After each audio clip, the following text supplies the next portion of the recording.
जय श्री राम, जय हनुमान। हनुमान जी की कृपा से आपके सारे सपने सच हो जाएं इसी साल, इसी मंथ, इसी वीक और आज ही के दिन जब आप ये वीडियो देख रहे हो। बजरंग बाण के पाठ ने बचाई जान। जी हाँ, मेडिकल रिपोर्ट ही बदल गई। बजरंग बाण का पाठ इतना ज़्यादा पावरफुल है ना, बहुत ज़्यादा पावरफुल है। अगर जो आपके घर में कोई इतनी बड़ी बीमारी आ गई है या कोई ऐसा संकट आ गया कि जो ये टाले से नहीं टल रहा है, सब कुछ आप कर चुके हो, थक गए हो, मतलब कि सब कुछ कर करके ये पार्ट वो पार्ट और सारा कुछ, मतलब कि आपने ट्राई कर लिया है, बट वो प्रॉब्लम है कि सॉल्व भी नहीं हो रही।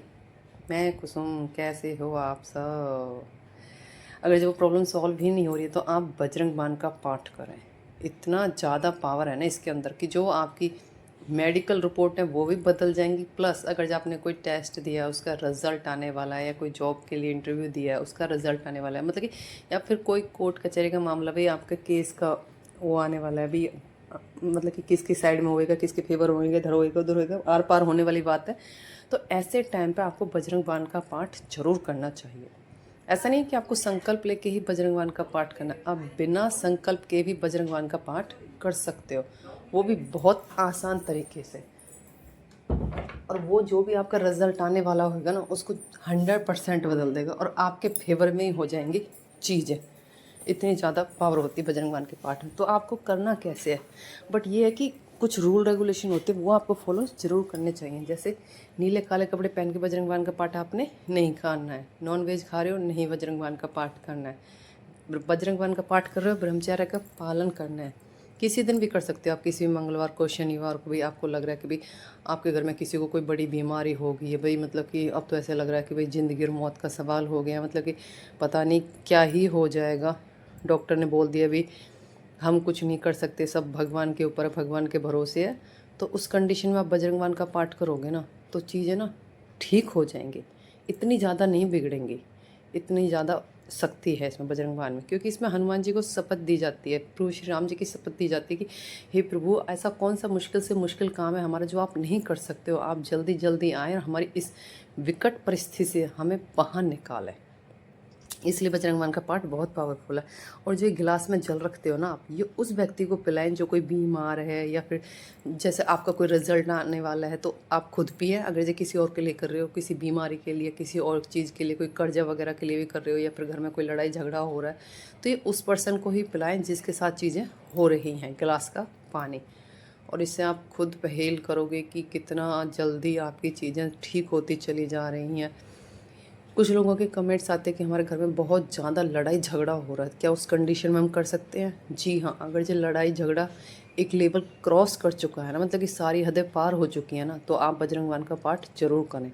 बट छोटी मोटी बातों के लिए बजरंग बाण का पाठ नहीं किया जाता। कि छोटी मोटी बातें जैसे कि मेरा शिमला का ट्रिप नहीं हो रहा, मैं शिमला का ट्रिप करा दो हनुमान जी, या फिर मेरा उस लड़का से लड़की से लड़ाई झगड़ा हो गया उससे ये करो, तो ये सब छोटी मोटी बातें होती हैं। मैंने बोला ना, किसी की ज़िंदगी और मौत का सवाल हो ना तभी आप बजरंग बाण का पाठ करें। और क्योंकि नौकरी भी ज़्यादा इंपॉर्टेंट होती है हमारी लाइफ में, कि नौकरी है, रोज़गार है, तो सब कुछ है। अगर जब ये सब चीज़ें नहीं होती तो लाइफ बहुत डिफ़िकल्ट हो जाती है, फिर घर में लड़ाई झगड़े, तू मैं चिकलिसबाजी, ये सब शुरू हो जाता है। तो मैं आपको जिनके बारे में बता रही थी उनकी नानी की तबीयत बहुत ज़्यादा ख़राब थी, मतलब कि सीरियस हालत थी, तो उन्होंने बजरंग बाण का पाठ किया और मतलब कि मेडिकल रिपोर्ट ही बदल गई। मैंने कमेंट भी डाला है, आप लोग पढ़ लेना, आप लोग देख लेना। ये पूरा 100% सच्चा अनुभव है, उन्होंने खुद कमेंट करके बताया हुआ है, आप देख लेना।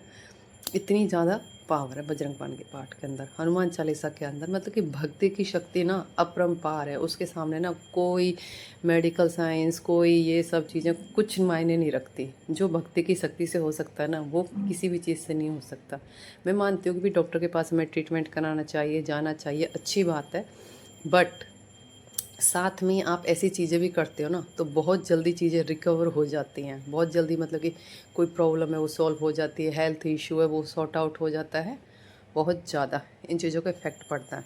और मंगलवार शनिवार को करो तो बहुत ही ज़्यादा स्ट्रॉन्ग होता है। अगर जब बीच में किसी की ज़्यादा कंडीशन ख़राब होगी तब किसी भी दिन कर सकते हो, वीरवार शुक्रवार जो भी आपके पास दिन है या टाइम है, क्योंकि ऐसी कंडीशन में होती है, ऐसी हालत है कि भाई हम ये कोई ना वेट करेंगे कि कब ट्यूसडे आएगा, कब सैटरडे आएगा। अगर जो किसी की ज़्यादा सीरियस हालत है तो आप कभी भी पाठ कर सकते हो, कहीं पे भी रह के कर सकते हो। ज़रूरी नहीं है कि अगर जो आपने ऐसे जोत लगानी है, चौकी लगानी है, ये सब रखना है, आप हॉस्पिटल में भी पाठ कर सकते हो। बस ये है कि आपको आना चाहिए। अगर जो नहीं आता है तो फ़ोन में देख के कर सकते हो।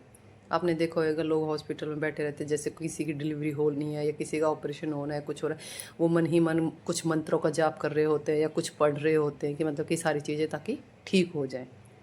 इसीलिए होती हैं ये सारी चीज़ें। और हनुमान जी तो हैं ही इतने ज़्यादा दयालु कृपालु, बस उनकी तो पूछो ही मत। वो कलयुग के राजा, वो साक्षात इस धरती पे विचरण कर रहे हैं। कितने सारे एग्जाम्पल से पता चलता है कि हाँ, हनुमान जी आज भी हमारे बीच हैं और अपने भक्तों के कष्टों को, दुखों को हरने के लिए आ जाते हैं। साक्षात उनके दर्शन हो जाते हैं।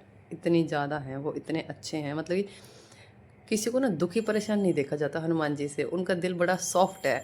और स्पेशली फीमेल जो होती है, माताएं होती हैं, बहनें होती हैं, वो होती हैं, उनको तो वो बिल्कुल भी परेशान दुखी देख ही नहीं सकते, क्योंकि उन्होंने सीता माता के साथ ये सारी चीज़ें देख ली थी कि सीता माता जब वहाँ पे रह रही थी तो उनको कितनी ज़्यादा दिक्कत परेशानियों का सामना करना पड़ रहा था। तो इसलिए वो लेडीज़ की तुरंत सहायता करते हैं, तुरंत हेल्प करते हैं। जैसी भी कंडीशन में हम उनको पुकारते हैं वो दौड़े चले आते हैं। देखो, भक्ति होनी ही इतनी स्ट्रांग चाहिए कि टेंशन आपको नहीं, प्रभु को आपकी हो जाए, भक्त को नहीं, भगवान को अपने भक्त की टेंशन हो जाए। भक्ति इतनी स्ट्रांग होनी चाहिए, प्रेमानंद जैसी। देखो उन्होंने कितना कुछ पा लिया ना इस जीवन में, सिर्फ भक्ति से, सिर्फ भक्ति से। भक्ति में बहुत ज़्यादा पावर है। जब आप खुद करोगे ना, आप खुद फील करोगे कि कैसे आपके काम बनने शुरू हो जाते हैं, कैसे प्रॉब्लम सोल्व हो जाती है, कि चीज़ें आपको छू भी नहीं पाती हैं। सिर्फ और सिर्फ हनुमान जी की कृपा से, राधा रानी की, जिस भी भगवान की आप पूजा पाठ करते हो, भक्ति करते हो, जब आप बजरंग बाण का पाठ करते हो ना, तो सबसे पहले एक बारी जय श्री राम, जय श्री राम, जय श्री राम एक माला का जाप कर लें। हॉस्पिटल में कर रहे हो, किसी मुश्किल टाइम पे कंडीशन में कर रहे हो, किसी कोर्ट कचहरी में कर रहे हो, तो उस टाइम पे तो आप माला नहीं कर सकते। कम से कम 11 बार जय श्री राम का ध्यान करें, फिर राम स्तुति करें, और फिर हनुमान चालीसा एक बारी, और फिर बजरंग बाण का पाठ करें। जितनी बार भी आपसे हो सके, 1 बारी, 2 बारी, 3 बारी, 5 बारी कर सकते हो, 7 बारी कर सकते हो, 11 बारी भी कर सकते हो। फ़ोन में से देख के आपने कर लेना है, ऐसा कुछ नहीं है। और जब हम रियल में हनुमान जी को पुकारते हैं ना, जब हमारी आंखों से आंसू निकलते, जब हमारे दुख के टाइम पे कोई हमारे साथ नहीं खड़ा होता, दूर दूर तक सब रिश्ते नाते दूर जा चुके हैं, तो उस टाइम पे ना प्रभु सच्चे दिल से भक्त की विनती सुनते हैं और उनकी सहायता करने के लिए आते हैं, क्योंकि वो देखते हैं कि ये अकेले हैं, इनके साथ कोई नहीं खड़ा है। और ये हकीकत है, दुख में आपके साथ कोई नहीं खड़ा होता है। दुख में सिर्फ और सिर्फ भगवान आपके साथ खड़े हैं। इसीलिए भक्ति बहुत ज़्यादा ज़रूरी होती है, कि जब आपको ज़रूरत पड़े, जब कोई रिश्तेदार, अड़ोसी पड़ोसी साथ ना होए ना, तो कोई इंसान इस दुनिया में ऐसा होए जो आपके साथ खड़ा होए। चाहे वो कोई भी भगवान है, भोले बाबा है, हनुमान जी महाराज है, राधा रानी है। कमेंट्स में जय श्री राम, राधे राधे।